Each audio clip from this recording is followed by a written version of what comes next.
of gratitude.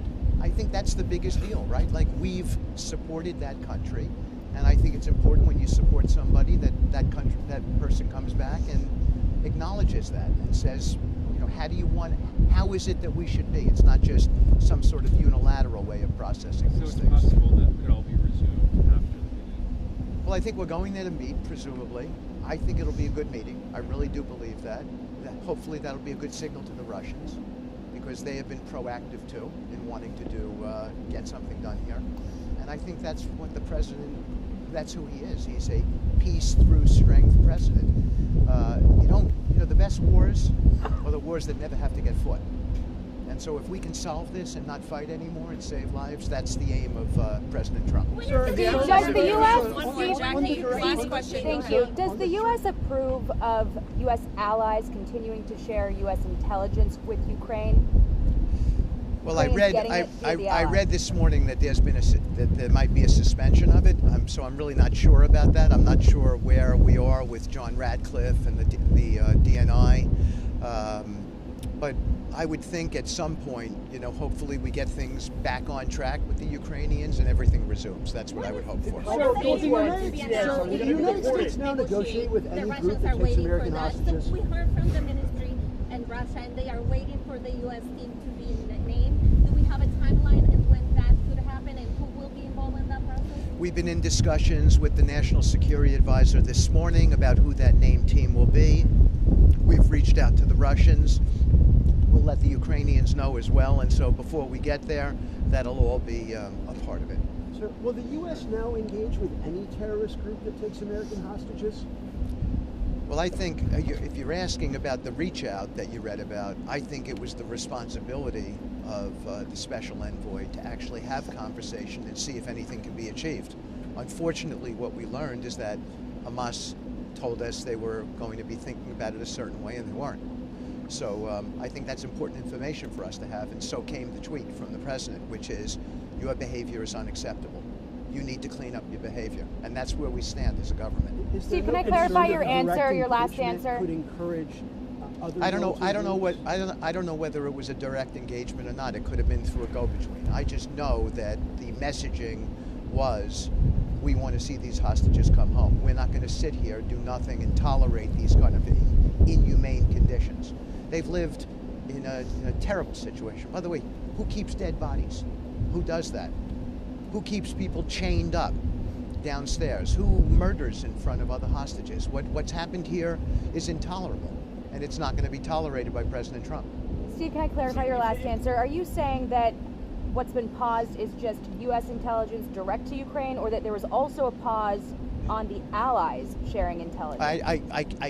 I was simply saying, Jackie, that I can't comment on specifically what was paused. The U.S. President Emmanuel Macron has floated a 1-month pause on long-range strikes with Ukraine and Russia. Do you think this is something that Russia would accept? We're talking to the French. I can't tell you what specific proposals have been put on the table. Will President Zelensky be allowed back or be invited back to the White House? I think that the president has said that there's a path back, and President Zelensky has demonstrated that he's intent on that good faith path back. He's apologized. He said he's grateful. He said that he wants to work towards peace. By the way, that's ultimately the goal here. President Trump is an outcome-oriented man. He wants a good outcome, and a good outcome is peace, no more death, and a better world. Does the president see any difference between the ceasefire and hostage deal that the previous administration put together in terms of the framework? You said it wasn't such a wonderful deal. Can you just confirm, without going into those details, that you're still working off of that framework, or are you negotiating that as well? Well, the May 27th protocol is the framework. That's what that whole deal was predicated based on that May 27th framework. And what I said was that deal presumed that it would take 5 years to reconstruct Gaza. And so the Saudis, when they talked about normalization, were working on a 5-year program.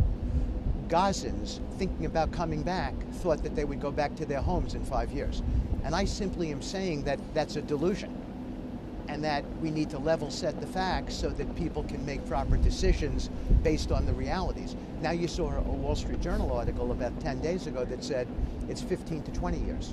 So they're finally beginning to agree that people don't belong back there. It's a really dangerous environment for children, for anybody. Unexploded munitions, all kinds of latent ways to get hurt there. So we're level setting the facts. We understand what the conditions are, and we're going to make proper decisions, master planning, so forth and so on, for every stakeholder's benefit, with a lot of input based on the realities. Does the president see any difference between, or different priorities between returning the American hostages and the others from Gaza?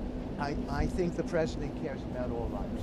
That's what he cares about. What's your response to Let them Russia's? all together, all of them? I mean, of course, an American is going to be a priority for him. And by the way, in Edon Alexander's case, this young man was injured, and that's part of it too. Part of the calculus. We know, okay, that he's living in extreme circumstances. And so, but I think the president cares equally about Israelis as he would about a Russian captive, as he would about somebody from the Philippines. We've gotten releases across the board because the president cares about saving lives. And he said he's just a good human being, and he knows he has the power to generate this type. What's your response to Russia saying they'll never accept peacekeeping troops? About making defensive weapons available to Ukraine. The civilian populations in Ukraine left vulnerable because of missile strikes by Russia, by drone strikes into Russia. Is that a concern to the president? I'm sorry, I don't know. The Face the question camera. simply Can we is turn the about camera? making Face the camera. defensive weapons available to Ukraine. I realize there's a pause right now, but defensive weapons can protect civilian Well, we've populations. been giving them plenty, but I think the Camera, larger camera. discussion for us is to get a peace deal done. We want to see peace. We want to see peace in the Middle East. Well, I should say the president wants to see peace, and we follow our commander-in-chief. We want to see peace in the Middle East. We want to see it in Ukraine. We want to see it all over the world. And we think all of these conflicts can be settled, and we're proving it every single day. What's your response to Russia saying they won't accept peacekeeping troops? Also with the Iranians to bring U.S. detainees. I'm not talking to the Iranians directly, and I have no knowledge of anyone in the U.S. government talking to them right now. What's your response to Russia not accepting? Visit Israel or other countries in the region also to talk about the ceasefire and the release of hostages? I always like visiting Israel, Yuna. But What's your response to Is Russia? there something planned to come I think we're in conversations with the Israelis every single day. They're our strategic partner. We view them as critical to the process. We think that Prime Minister Netanyahu has done an exceptional job. I work directly with Ron Dermer every single day, talk to him multiple times a day. And as needed, we're going to travel to Israel. I basically commute to the Middle East. That's my job for the president. So you visit after Saudi Arabia and Israel or before? I think I'm going to be in 4 countries next week, and we have to determine the sequencing of it. What's your response to Russia saying? What's your response to Russia saying they won't accept peacekeeping Can you troops? just be real clear about, you talked about the U.S.-Israel potential partnership if this doesn't work out with Hamas. Does that mean military action? I can't say. And I think it would be not tactical to discuss what that game plan is. What's your response to Russia saying they won't accept peacekeeping troops? What do you think from Hamas about Donald Alexander, the American hostage? We know About Donald Alexander, the American hostage. We know it's important for President Trump and for you. Well, I think we want Edon back, but we want Niria, we want everybody back. We want them all back. I mean, we estimate 22, maybe 24 live bodies, and we want them all back, and we want the bodies back too. These parents who know that their children are gone and their relatives are gone, they need those bodies back. They need closure. They need to go and bury their children properly. And so we want the dead bodies back, and we want the live bodies back. Do you think release all the hostages eventually? I'm sorry? Do you think that you can convince Israel and Hamas, of course, to release the hostages to do the deal? Well, I think Israel feels as we do. Israel feels that they want to save lives. They do. And hopefully that's possible through dialogue. And that's the point. We're prepared to have dialogue. But if the dialogue doesn't work, then the alternative is not such a good alternative for Hamas. What's your comment on the Egyptian proposal to Gaza, the counter-offer to the president's plan on Gaza? I just finished reading it. There's a lot of compelling features to it. We need more discussion about it, but it's a good faith first step from the Egyptians.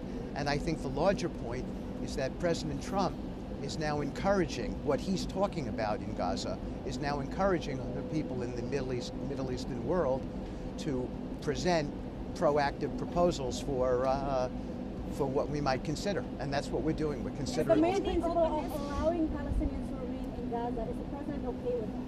We're evaluating everything there, so it's a little bit early to comment. We just got the Russia proposal. says that they would never accept European peacekeeping troops. What is the White House response to that? I'm sorry? Russia says they would never accept peacekeeping troops, including European peacekeeping troops. Well, What's the White House I never heard that. I heard NATO, and that's a discussion. But I think, again, I don't want to comment on the specifics there. I think we're making, we've got a lot of good buy-in from the Russians and a lot of good buy-in now from the Ukrainians. And that's the really most important thing, right? To bring two sides together, to constantly narrow the gap. This is President Trump's negotiating strategy. Let's narrow the gaps, and then let's figure out how to finally finish it and bring the president in. Does the president understand the concerns of European leaders about their security, given his push to close those gaps as quickly as he's doing them? Of course he does. He had meetings with Macron in the Oval Office, with Stammer. So he's listening intently. They're stakeholders here. It's important to them, and it's important to him how they feel. So he's listening intently. But first and foremost, we had to get to the Ukrainians, get them back, right? Get them back in a different place, and they're talking peace now. What is Russia offering? Mr. Witkoff has been very generous with his time today. I know everybody's very interested. We have to go inside. Thank you, everybody. Thank you. Thank you. You all right, Alex? You try crouching down on one knee for camera. 30 minutes. Go for it. That'll grab Next week, now, so Trump doesn't have to beat him up anymore on the tweets. And then the Canadians are going to have their election, and hopefully Pierre, the conservative dude, wins, comes down to Washington right here. Watch all this stuff melt away, and everybody's going to make a ton of money. So we should really be in that theme. Do your work on that one. Yeah. Well, that would be nice. I haven't campaigned in Canada, but. No, they'd be happy to see you, believe me. Most Canadians get the joke. They're very pragmatic about the potential of a union with the United States from an economic basis. I mean, it's just such an opportunity. They're very similar. I think it's going to happen. Yep. All right. Well, I want to thank everybody. First off, I want to thank Kevin. And I want to, the biggest thing I want to thank Kevin about is just that he uses his voice.